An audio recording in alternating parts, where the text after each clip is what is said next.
So Alexander came to live with us when he was 4. He was born with several disabilities that require him to have full-time care. My son and his mother never really were stable together with the children. He was not going to school or attending his medical appointments, so he was missing a lot of the services that the school provided. He needed more consistency, somebody to take care of him full time.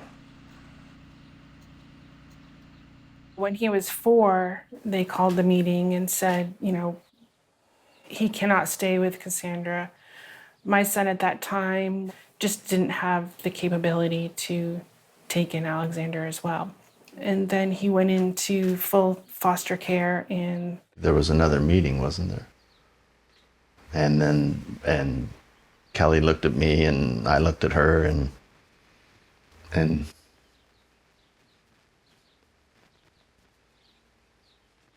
we stepped up. So.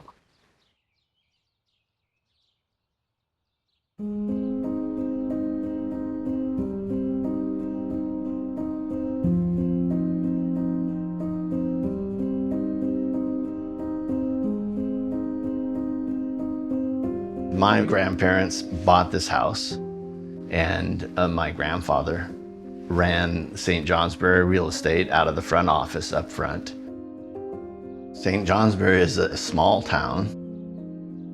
I feel the community within the town. And everyone knows Alexander. People will come up and say, "Hi, Alexander, how you doing?" And, it could be one of his classmates' parents, it could be a teacher. When we needed a bus, the school didn't hesitate at all. The school didn't hesitate and jumped right in and got a bus where they could come and pick him up with his chair. When he first gets home from school, we like to sit on the porch after he gets off the bus and talk about what he did through the day. And he will tell us stories of things that went on through the day and make us laugh and make us smile. He's just about 12 and he has just such an amazing heart. He's very caring about everybody and worried about being a good person. He'll ask us, he asks us quite often, am I a good person? Am I, and he really cares about who he is. He's really trying to identify himself. We are lucky that he has the personality that he has because it could be a lot harder. He was born with arthrogryposis and amyoplasia, which is a rare condition. Generally, it's caused by not enough fluid in the womb, so he didn't have enough space to move and his joints are contracted. The amyoplasia is a lack of muscle. A lot of people say, how do you guys do it? But to us, it's just another day. Yeah. Every once in a while, maybe our back will hurt a little bit from carrying him around. And he needs help basically doing everything, from going to the bathroom to feeding and moving from chair to bed and all that. But you know what? It's just part of our life now, and it's a great part of our life. There you go. Good job. Is she singing? Good way to go back and forth. Children end up in kinship care because for one reason or another, their parents of origin are unable to care for them. We train to kinship being the first and best option for children whenever we have safe kinship placements. We see kinship care happening both formally and informally. So when you think informal, that's where the parents are making a decision with the kin that this child's going to go and live usually in guardianship, occasionally adoption, but usually in guardianship with the kin. And in those cases, it can be just a parent feeling like they're over their head. This is not what they can do. Oftentimes they think of it as a short term, like I need to get through this period of time and then I'll be able to return to parenting my child. Children in kinship care, their outcomes are consistently better. They have a better sense of belonging. Their identity formation is stronger and easier. They're more connected to their community. They tend to have fewer placements than children who are with foster parents who are not known to the child. A lot of people might have had a kinship experience and not even know the word kinship because they've just lived with somebody who wasn't their bio mom or bio dad, whether it's for a period of time or for the rest of their childhood. We're now seeing kinship prioritized as a preventative measure for kids bouncing from foster home to foster home to foster home. Foster care essentially means that the governor is the parent through the agencies, that the state has legal custody, and therefore, when it comes to who is legally obligated to make sure that everything is taken care of, it is the state. But in kinship, it is a person, a family member who has said, I can make room in my home and my heart for this child. And they step up and the child physically is now in their home and in their care. The child is least disrupted. They don't have to go to a foster family, which is, it's a term no one likes to hear me say. Foster care is stranger care.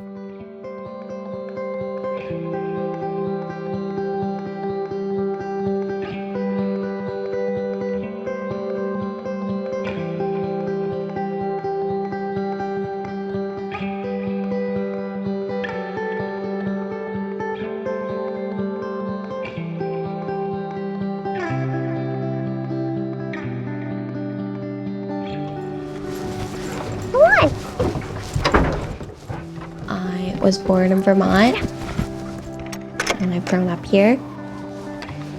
I've been riding horses ever since I was 4 years old.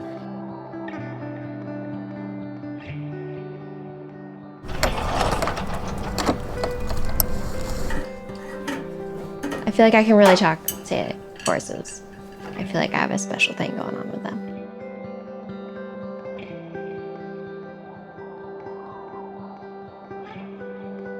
It's not just about riding. It's other stuff, bonding, grooming, care, feeding, all the time that goes into that too.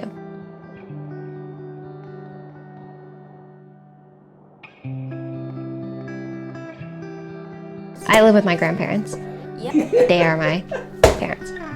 I like living with my grandparents, even though it has definitely not been easy.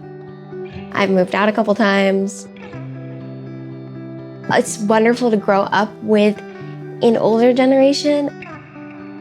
And then it is also really hard to grow up with a generation that's grew up in a completely different time than what time I'm living in now.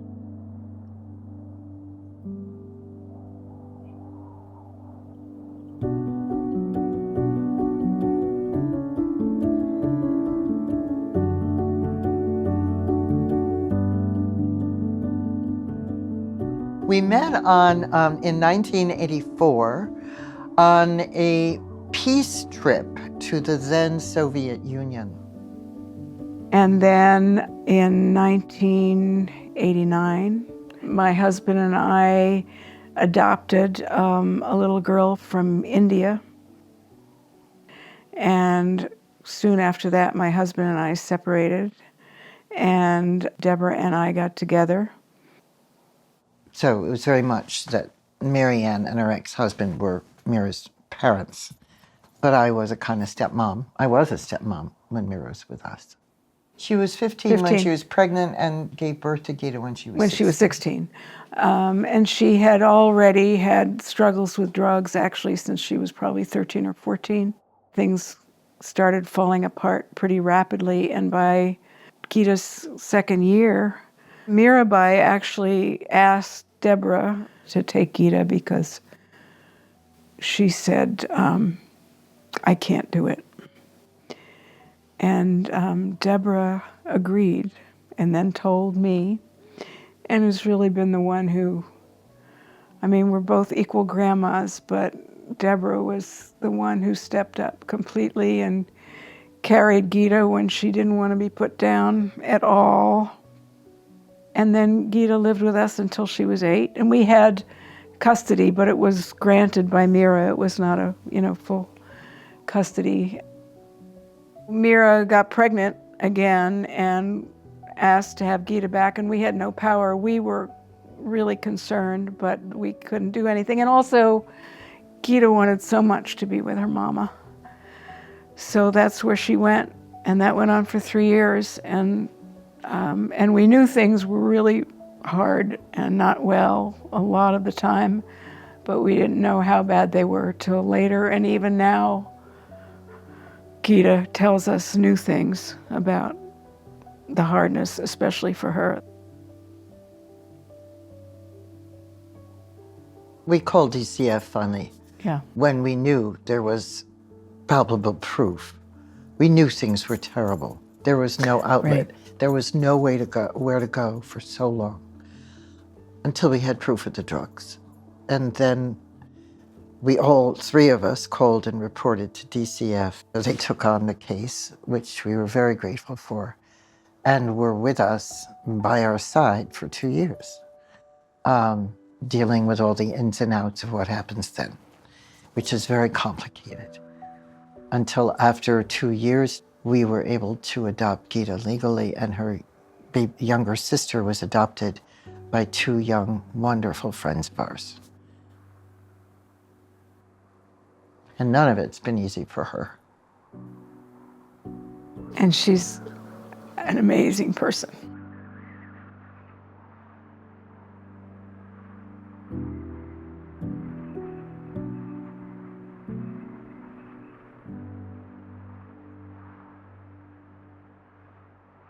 With the more formal coming through the DCF family services system in children entering custody, we generally see the highest percentages substance abuse on the part of the parents. And with substance abuse, you see neglect, which is an enormously damaging form of abuse that children experience. It does more damage than physical or even sexual abuse does. I see neglect as having that long-term impact on children, which really makes it difficult for them to settle into a family, even a kinship family, and have positive long-term outcomes. Another type of kinship care is called fictive kin, which technically is there's no blood relationship. Generally, the benefit of a family, a kinship family, is it preserves culture and heritage. But sometimes that isn't the case with a non-blood related. It might be somebody that is through friendship but doesn't share the same history, culture, heritage. What is beautiful is sometimes that those fictive kin families go the extra mile to preserve culture, heritage, history.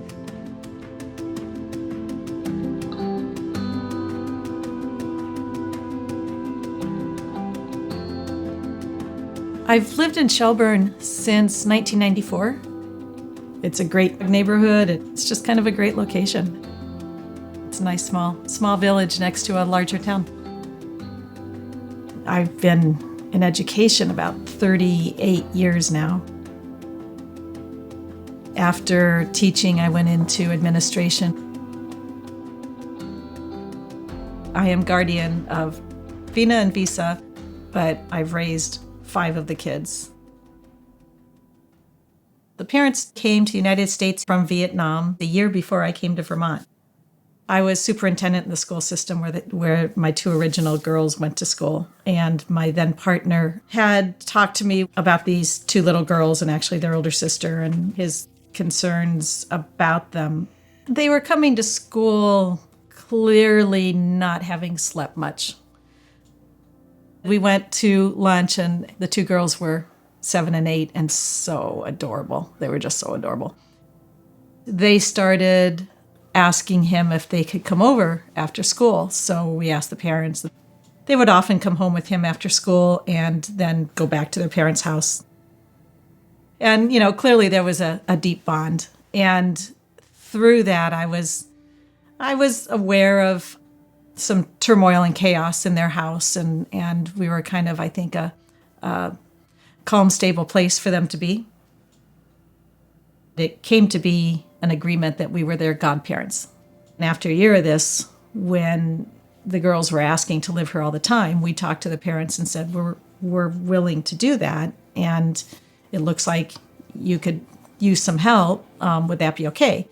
And they actually went to probate court with us to approve our guardianship, which meant a lot to me, and I think it meant a lot to the girls as well. And while I could provide love and stability, I could not provide Vietnamese culture, which was a huge part of who they were. So keeping that relationship going with the parents over time has been really important. A few months after we got guardianship, I became single and said, well, I'm continuing on anyway. This is, you commit to a child, you keep going. And then the two younger ones, Ryan and Alina, I just kind of became the other home, the second home for both of them. They were with me when they needed to be with me. They were with a parent when they could be with a parent. It just kind of became the way of life. It's just great to see how connected, how tight they all are from some really turbulent younger days. It's been hard. They need my attention. And when there are 5 of them, sometimes I'm like pulling my hair out. But it really has been a blessing to have the kids.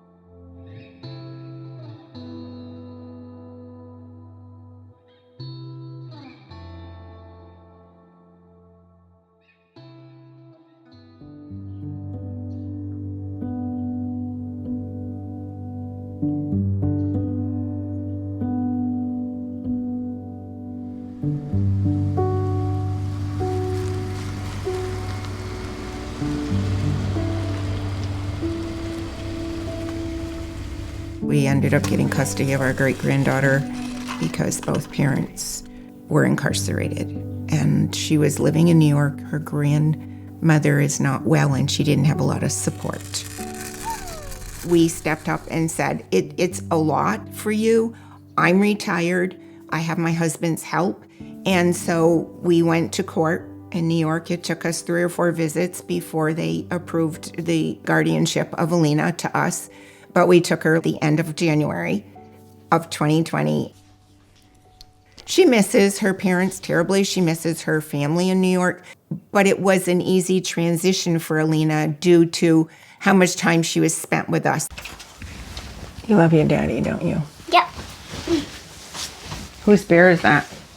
Daddy. Careful. This is a bear that when I get really sad and I miss my dad because he's in jail, I hug it because this was his little bear when he was little. I guess the biggest struggle for me was knowing that it's a daily basis. Before you make any decisions on what you want to do, you need to make sure there's no doctor's appointment. You need to make sure Alina's got aftercare. Your life changes completely because you just can't up and go when you choose. If you're tired, if you're not feeling well, you still need to be there. Whether it's helping with homework or reading or making sure she's doing her reading or making sure she's got everything she needs for the next day. Your life changes completely. It's not about you anymore and your freedom. It's about caring and giving all your love and attention and care to a child that really is going to need it. You want her to succeed in life, and so you want to give her the good values of life. Not that we didn't before, but this is a 24/7. Those are the things that you don't think about anymore when you're older. You've been there, done that, but now you're starting from scratch again.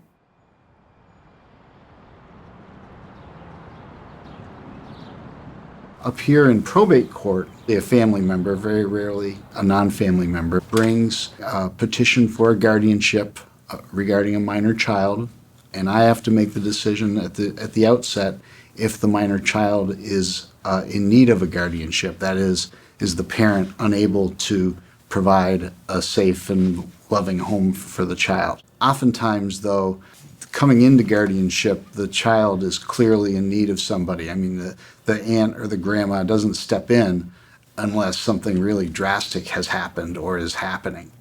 The goal is, in most cases, reunification with one or two of the parents. If they're unable to get reunification established, then it can either go to adoption or permanent guardianship. The key is permanence for any of those three outcomes. The goal is to have something permanent so that the child isn't essentially in limbo for any longer than necessary. The first 2 years, the focus was reunification and getting him back with his mom and trying to help her reach that goal. It was difficult for him not to know what was happening or going to happen.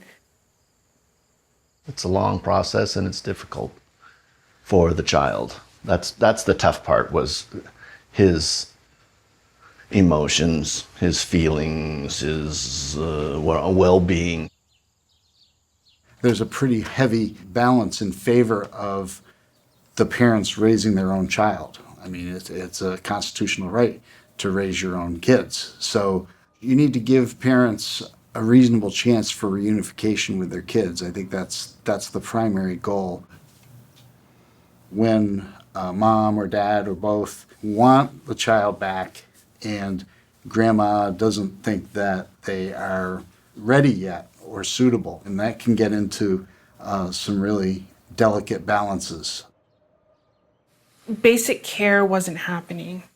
The social workers knew, the social workers agreed with us, but you'd go to court and the court was only thinking of the mother in that moment, not the child. It just felt like it was always the mother's rights before the child's rights. It was tough knowing that she was being provided a chance to do it right, but we knew she couldn't. And in that process, he was the one suffering. We were the ones suffering. And, we just couldn't wait for it to be over. The parent has the ability to come back to court and say, look, things have changed. I've gone to rehab. I've cleaned up. Whatever circumstances were in existence that led to the guardianship being established have changed, and I am ready, willing, and able to provide a secure and loving home for my child. And then we have a hearing on that and determine if that is in fact the case. And, we could have a say, and she could stand up in court and lie and, just continue to lie, and they would believe her. And it was just like, it shouldn't take this long. Right. And we kind of understand that the courts want families to be together. The original families, biological parents with the children. The courts really want that. And we understand that. And it's just difficult to see the things that are happening that the court isn't seeing that, or we feel that they aren't seeing that, because of the many, many chances that were given. Of course, I get input from the guardian, and they give me input on where they think the parent is. In most circumstances, it's a gradual reintroduction of the child into the parent's life. You want to see how things go. If you say, oh, the guardianship is terminated, and then they go there, and then bad things happen, and then they come back to grandma, I don't think that's a good message for a kid or a good way for a kid to live or grow up.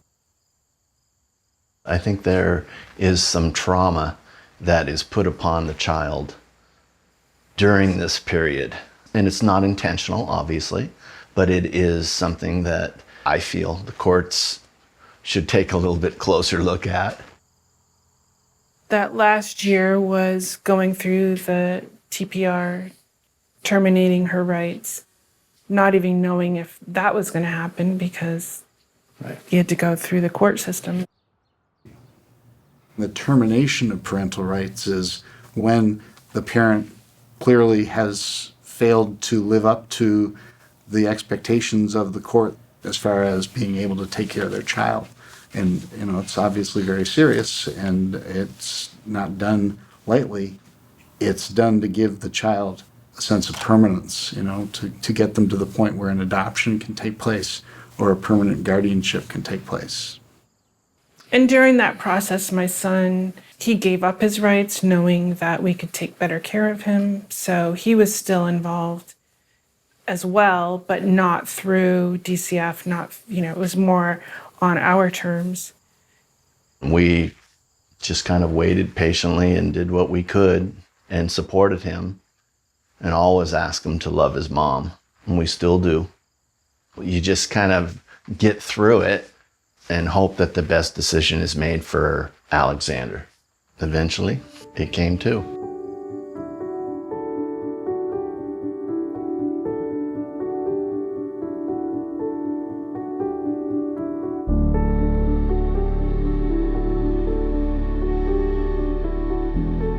This society is one where there's what's considered a norm.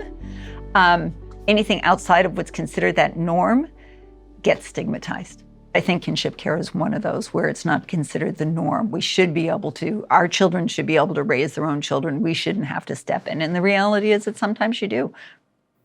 The other stigma I see, they're older, they now have their grandchildren, they're doing a second round of parenting, they're having a hard time finding a cohort of support for themselves because the friends their community that they used to rely on doesn't have small children, and so they have a hard time relating to them. They're not always available in the same way. They don't have the same interests anymore, and yet they're also significantly older than the other parents in the school, and so it's hard to relate to them. So I think that gets also stigmatized, and for kids it gets stigmatized. It's like, how come you're living with your grandma? And kids having to negotiate that.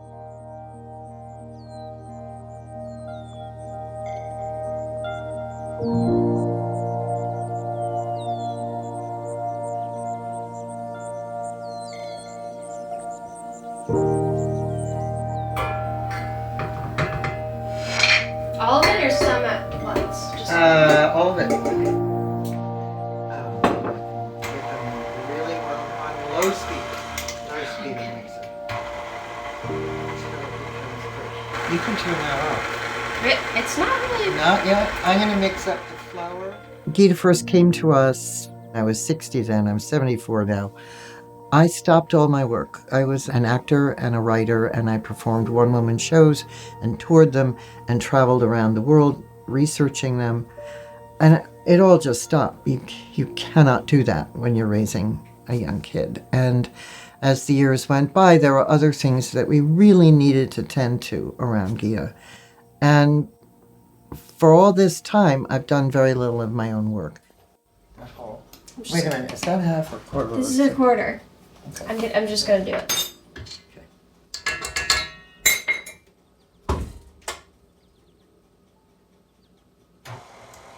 To add more flour unless the dough is truly soupy, but it's not soupy. It doesn't look. It's sticky. It looks soupy, but it will be soupy. Oh, it's a little soupy. Oh, We'll see what happens. give it some time. It still is. Yeah. Being in your mid-70s and raising a teenager, you do understand why the universe made it so that younger people had kids. You understand that if you're taking them in at 2 years old, because you don't have the physical energy you used to. And sometimes I'd feel despairing. I think I'm not enough for her. I can't physically do what a young woman can do. And went for counsel to DCF, who said, yeah, but you have other things. You have experience. You have knowledge of things. And I came to rest on that. And had the most beautiful, beautiful times, however exhausting, with our girl as she grew. Now, she doesn't need that much tending. In fact, it oppresses her mightily.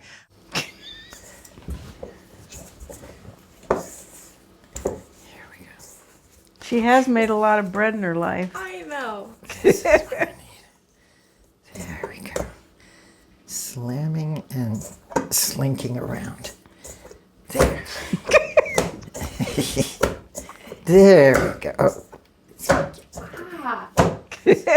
Not always easy for the kid to live with older people. You're navigating the difference in age, the child is navigating the difference in her family situation as compared to almost every single friend she has. It's very different. Her friends' parents could be my children, but we're all on the same parental scale. It's kind of weird. It will be wonderful when she gets her license. We're all very close, but as a teenager, she also needs to pull away. And that's all natural. There is no adoption, there's no guardianship, there's no custody without loss. As soon as you have a child removed from parents, there's loss. What we know is that when people go through hard things together, it strengthens their attachment. And generally, when we're placing children with kin, these kids know these people. So they're able to buffer that child's experience in really wonderful ways. It's always hard to be with a grieving child. It's just hard. It's hard because there's nothing you can do other than be there and support them. And being present with somebody who's having those kind of big feelings, it's hard. And when you're trying to be with a child like that and trying to manage your own feelings, it's some big shoes to be able to fill to do that.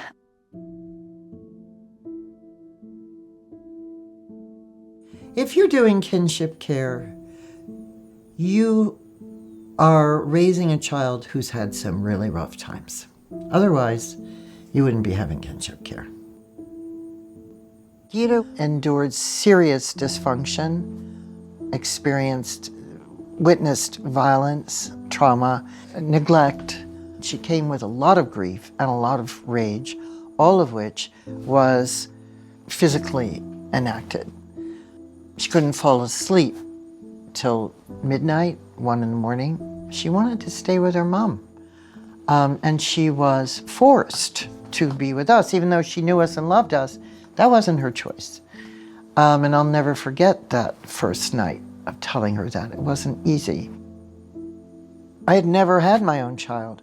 I thought my work in life was hard, going around to war zones and genocide zones of the world and interviewing people who've been through it and then touring plays about their voices around the whole country. I thought, oh, that's really hard. I knew nothing. Being alone in a bedroom with a suffering 2-year-old is, billions of parents know around the world, but keep it quiet, that this is the hardest job in the world. And there are no reviews, there are no audiences, no one's applauding for you, saying, good job, bad job, here, let me refix this scene. It's you and the child. It's very private, and you discover more about what it means to be a human being than you will ever learn from any other job in the world. The aspect of healing from the past is sometimes very subtle, sometimes things are okay and wonderful, and sometimes there are things that are going to thread through for a very long time. And we ride those waves. That informs a lot of your life. The trajectory of unwinding what's been wound up, being there emotionally, spiritually, psychologically, and physically in a lot of ways. As healing happens, as healing goes on, with that as very much a clear intention to help that happen. You can't heal that person. That child is going to heal herself. But you can make an environment and a nest where it's more helpful to that aim.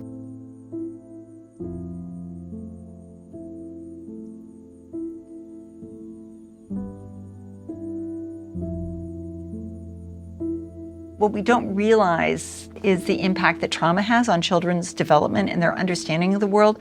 Oftentimes, these children's experience of relationship is not one of pleasure, which most of us experienced if we had adequate caregivers. We experience relationship as a pleasant thing, as something we seek and we want. These children oftentimes don't. which can make it really challenging to parent them because some of our fallbacks of sort of what seems like the natural parenting strategies that we use don't work.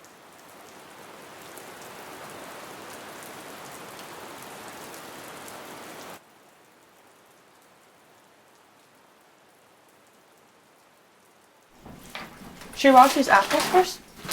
Yeah. Yeah, actually, that's pretty good, right? Probably wouldn't use the end one. And then just start layering and I'll start Okay. mixing.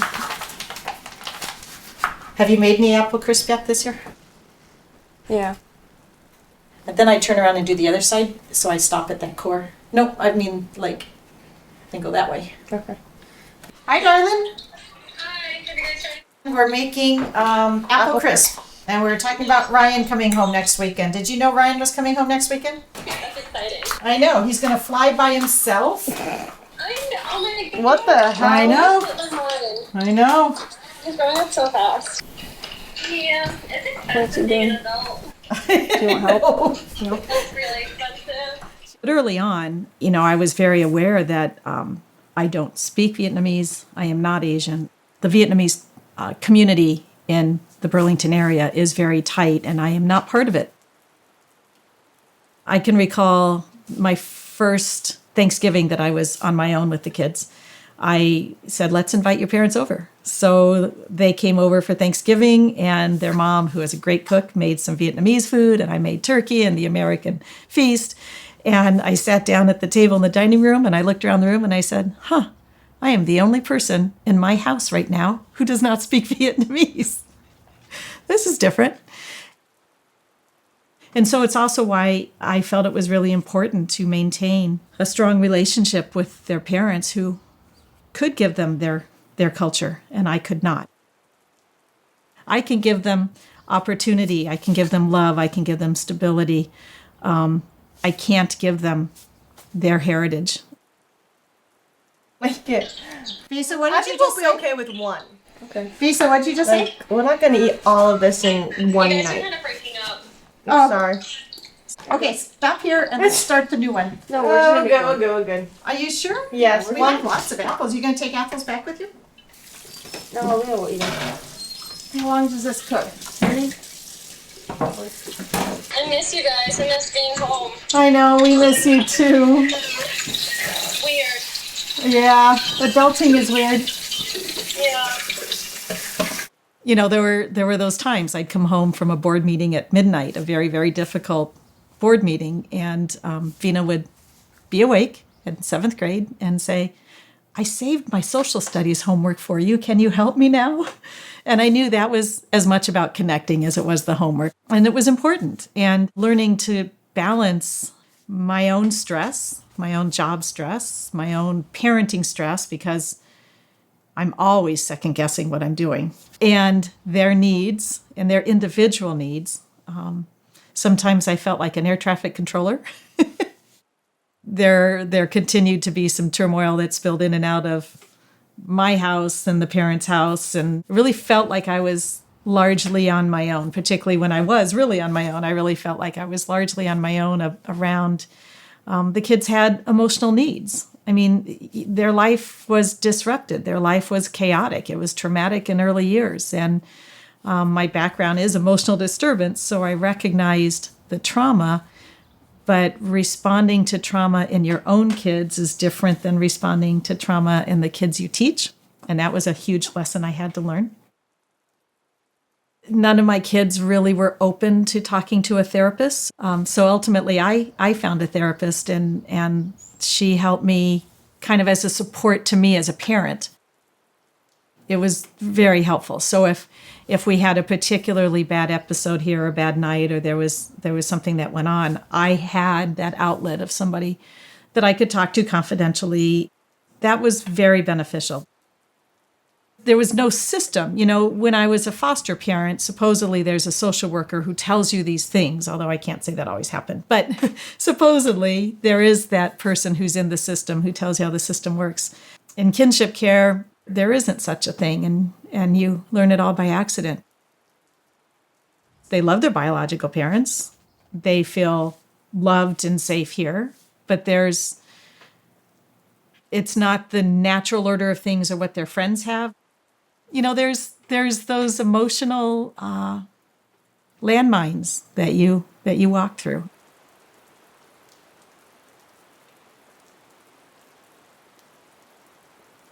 Kinship families need additional supports with just how to navigate the system. It's really, I mean, it's an intimidating system. It's, you know, as an employee of family services, it took me a while to really figure out, like, how do all these systems work? What are the supports? How do you access them? How do you help families? All those pieces are complicated. And when you're a family coming in and you did not expect to be part of this, it can be really intimidating.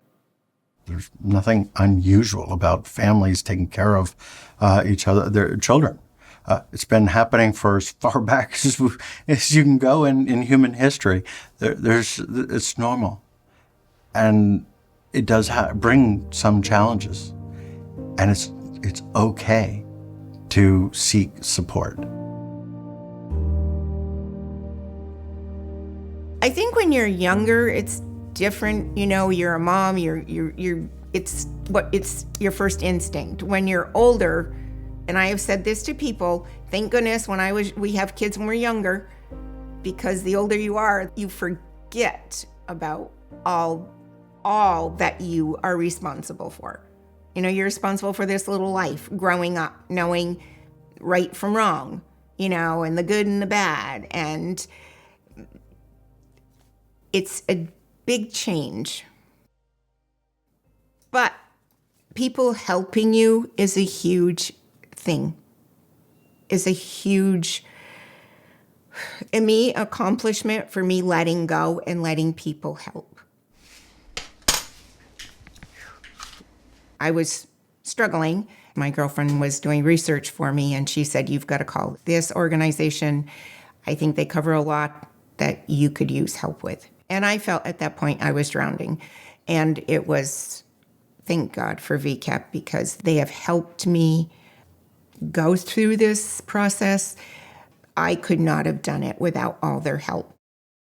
So it's probably been 6 months that I've been involved as a volunteer. We have a Zoom group that we meet every Tuesday night, which the support from them for one another, we've become friends more than just a VCAP group. Hey, Lori, how's it going?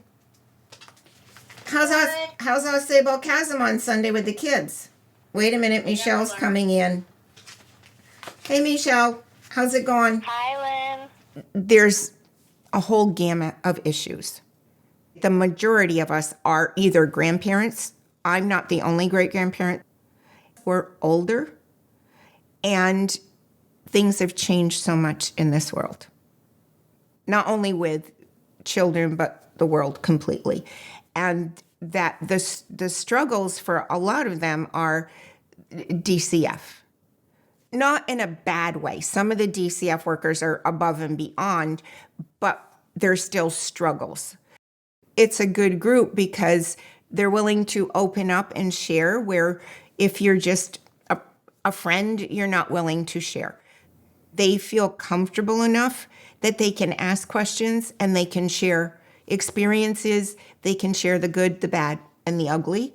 And I think we all need that support. Okay, girls, it's time to say goodnight for this session.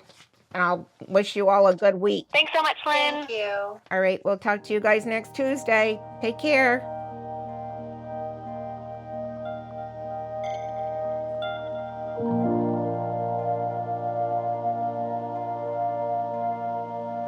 We need to make kinship the first solution for stability and permanence. Kinship is more permanent. What we need is kinship to also be understood, not in the shadows. We need it to be understood so it is safe as well, that there is some oversight. A lot of families fear the system. They fear foster care and fear adoption, and they shouldn't. That fear keeps the kids in the shadows. I'll use my own personal story. My early childhood was a lot of physical abuse, verbal abuse, neglect, lack of food, lack of support from my parents. On the flip side, I had 3 relatives who were extremely meaningful to me. My grandparents and my aunt. Between the 3 of them, I think that they were that safe harbor. My grandparents, as wonderful as they were, shame is what kept them from calling. Fear kept them from calling. They knew of physical harm. My mother sliced a part out of my leg. I have burns from hot iron. The scars are there. My grandparents knew of these things, but they didn't. They chose not to talk about their son to anybody, and they chose to have us visit more often so that my parents would have more of a break from their children, and that would somehow help them. They tried within what they could. I don't fault them for it. I just share the story so that we can learn from it. And the story is that because of stigma, because of what society sees about when things are kind of going a little south for the child, to say it simply, they first, shame keeps them from talking about it. And second, the belief that if they reach out for some support and help, that their grandchild will become the next child in the news that got abused in some foster home. If we could address the shame, the stigma of, there's something terrible, we can't tell anybody, well, then it comes out of the shadows. When people let the shame keep them silent, the child's situation worsens.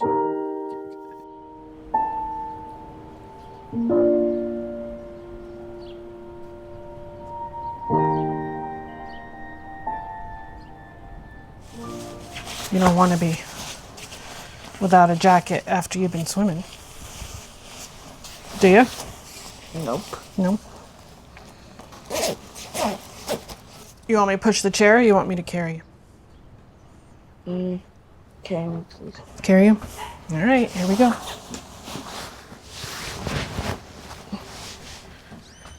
In the seatbelt. Why is this? Are you trying to prank me? No. Yeah, I think you are. I'm not. Yeah.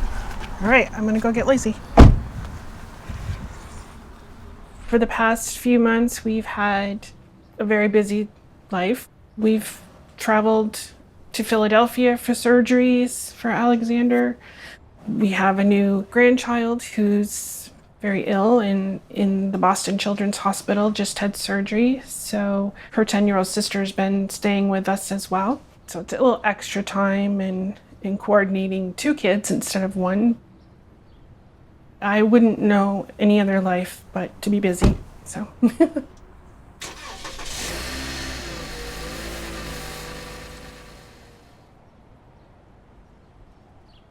Alexander's doing really well in school and his reading is improved. Socially, he's having a hard time. Middle school is a little harder to make connections with his peers than it has been in the past. Alexander really is a homebody. If we want him to do things, we need to push him to do them. So, we started looking at some of the programs they have, signed him up for swimming lessons. He loves to swim. We're always trying to find the things that he loves and experiences, getting him things that he can do on his own and keep his interest. Trying to find, nurture those things that he seems to gravitate to.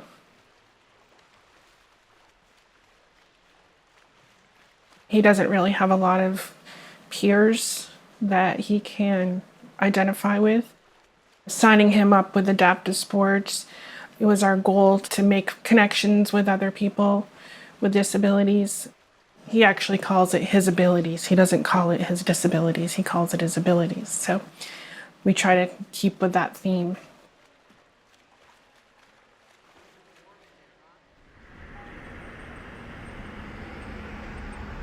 It's not easy some days.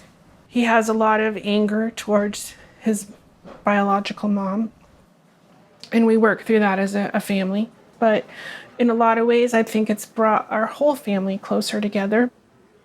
When we became kinship foster parents, knowing that if he came into foster care, there was the possibility that we would end up adopting him, and knowing that there really weren't any other family members that could take that on.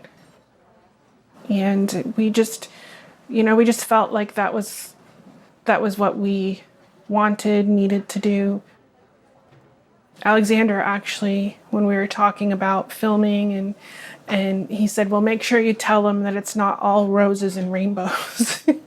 and I thought, he meant for him, but what he was saying was for me, and taking care of a child with abilities. And it really hits home, like how much he appreciates that and how much he knows what we have given up for him, and that you can't regret anything like that. So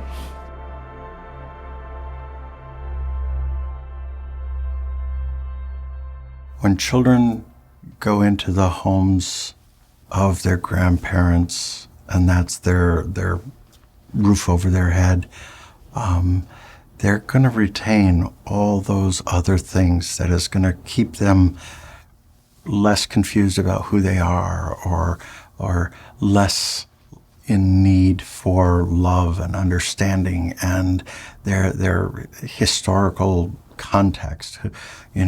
Those little stories that grandma will tell about their parents when their parents were little, or about their grandparents talking about their grandparents. And those are all kinds of things that make us know who we are.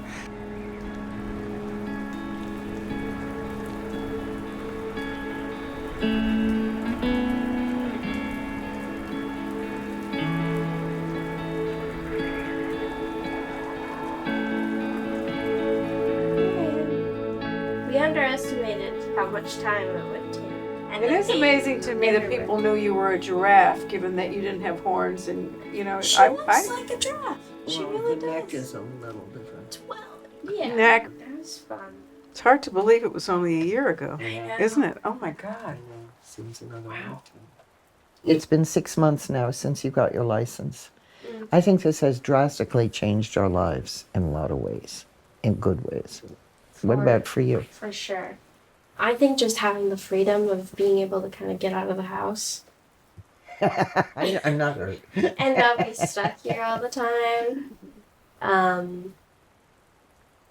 Just be able to go over to a friend's house and not say, hey, can I have a ride?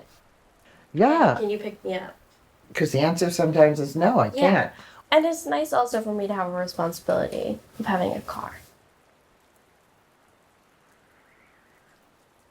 The other thing that's ongoing, it hasn't happened yet, but it's in the process of being built, is our new house. And in that new house, Gita will have her own private studio apartment above the garage. I'm very excited for that. I feel like it will, I don't know, it'll give us some space. I'll have my own space, you'll have your own space, but we're still connected. Yeah, Space. yeah, it would be lovely. And you can play your music loud up there. And she can be there as long as she wants, as many years as she wishes. So that's exciting, and we'll probably move in the spring. Because what you didn't have control over is who you're living with as a family. You had no control. Right. But most kids don't anyway. They get born into the family they get born into. They have no control over it. But she didn't choose to live with two grandmas, and she is living with two grandmas, and we all love each other, but it wasn't her choice. And so where a choice can possibly happen, however compromised it is, we feel it's a healthy thing. Growing up in the society that I've grown up in, I really have, for a long time, not liked myself. And I think that one thing that I'm working through right now is really learning to love myself in all different areas, not even just my body, just like my soul and everything in my past and my future and present. I just don't like the idea of waiting till I'm in my 40s of liking myself. I would like to start now. My family is different. And, to kind of learn to be okay with that, And I have people who really love me, care about me, and we're a family. I think that's something that I really struggled with for a really long time, was just feeling so outside of the box that I, couldn't fit in the box, and trying to or wanting to, and kind of just realizing that that's not what my life is, and being okay with that, and that's really hard. But I don't think I would change anything, if I could. I don't feel guilty for the fact that my grandparents basically dropped their work for me. I did for a while, and then it just wasn't worth feeling guilty about, I think that honestly is like one really big thing for me, where I'm like, wow, these people were willing and happy to drop what they really loved to take care of me, and I don't take that for granted ever. I'm really grateful.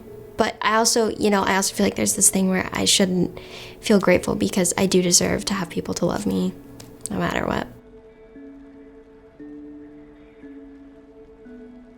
Our experience of kinship care is that it was a saving thing. It was so wonderful for us and for Gita, I hope, to be adopted by family as opposed to strangers, however wonderful. And it was a great gift. I mean, it would have been horrible for us, who were so involved with her life anyway, and so attached to her, and knew she was attached to us, to not be able to adopt her. That would have been a tragedy, I think, for all three of us.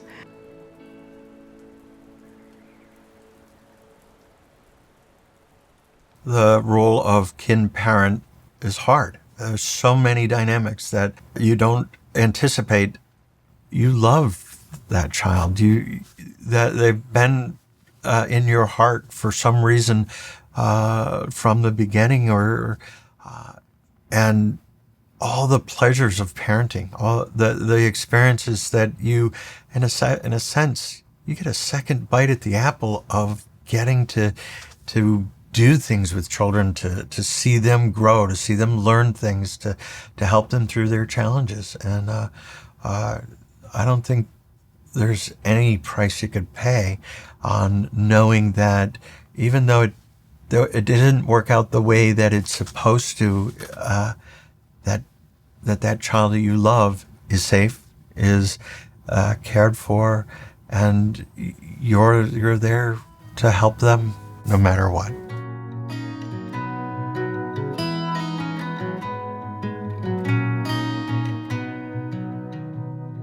I can remember the days of all 5 kids here, 4 of them girls, lots of drama, and just going, can I just have a peaceful moment? And now it's like, what am I supposed to do with myself? Where is everybody? Why is it so peaceful? Visa is teaching 5th grade, her first year of teaching in Virginia Beach. Vina is in Saratoga Springs working in a PT rehab center, sports rehab. Ryan is a freshman at Milton Hershey Academy. Annalena is a junior at Community College of Vermont. And Sung is out in San Diego working in marketing. So that's all kind of cool. Things are changing for us because I announced my retirement from work this June. I'm getting married in May, and we'll sell the house, and we're trying to figure out what that means for everybody. It's time to start thinking about what's next, because they're getting older, they're moving on. So, we have to figure out new traditions as the kids launch and develop their own lives. But I know that we will always have each other and seek that opportunity to come back together. But I have really grown from the experience of being allowed to be their parent. I am much more aware of cultural differences, mixed families, how the traditional mom, dad, 2.5 kids live happily ever after is a lot less common than people realize. I've learned a lot of patience. I've learned to slow down, to appreciate alone time. I don't think I appreciated it before the kids came along. And to look for those small things that make a difference and to appreciate them. I also worry that each of them in their own way are still going to need some help resolving their childhood over time. I think that living here as a tight unit, knowing that they're loved, knowing that I'll support them always no matter what, is huge. But to be a fully emotionally healthy adult, you've got to be open over time to working that through.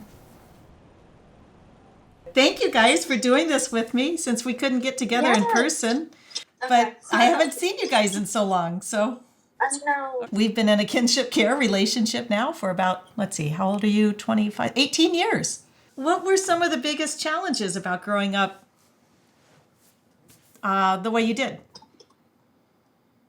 I think just comprehending, going back and forth of like what to do with, or what to call you, how do we talk to our parents, what do we say, what do I tell family and other friends when they ask, or like, who is Jeannie, how do you meet her? We just say that's like Jeannie's our godmother. Yeah. We live with her most of the time. She takes really good care of us. She's like our mom. Yeah, that's how I'd answer it. Yeah.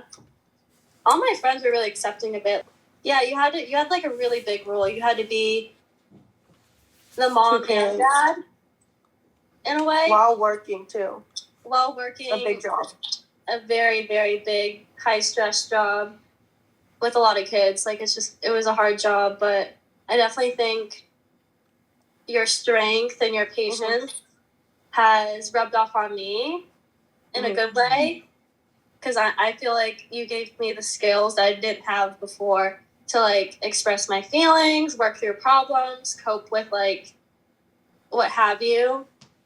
And I feel like if we didn't meet you, like we wouldn't have gained those skills as easily as we did. Yeah. I think you gave us a lot of other opportunities that we wouldn't get either. Yeah. You guys are going to make me cry. Yeah. Like with soccer, with school, friends, education. It's all materialistic, but like still it's essential stuff we need for school or even being able to go to a college outside of Vermont, you know. Also emotionally too, like we were able to talk to you about our problems. Like I don't know, it was hard talking to my mom and dad because they didn't understand because they're old. I don't think it's because they were old. I think it was a culture difference. A culture too. Yeah, culture difference too. Because we're immigrants, because like they have lived hard lives. We had this mentality of like, we've gotten this far, we can't give up, or we can't feel sadness, or we can't feel like any feelings. And we were a single mom, like independent mom, so that kind of made us like look at. It's not one way, you know. You guys have given me so much richness in life, so much joy, so much. You've kept me young. I still don't know what offsides means in soccer, but I know when it's happening. I love how you just kind of embraced living here and made it your home and made me your mom. And yeah, you just made me an entirely new person. And I thank you for that. I love you so much. Oh, we thank you for everything you did for us. I tell you a lot, but like, thankful we are, and really don't know where we would be without you. You'd be fine. You're strong, resilient people. I can see that. But I'm glad that I was able to play a role in getting you to the adulting stage, and you really made life awesome for me. Yeah. Well, yeah. You guys are coming home for Christmas, right? Yeah, Hunter will be there for Christmas. Awesome. Okay, awesome. So we'll do all kinds of catch up then. Thank you guys. I love you all. Love you. Talk to you soon. Bye. Bye. They're so awesome. That was fun. I miss them so much.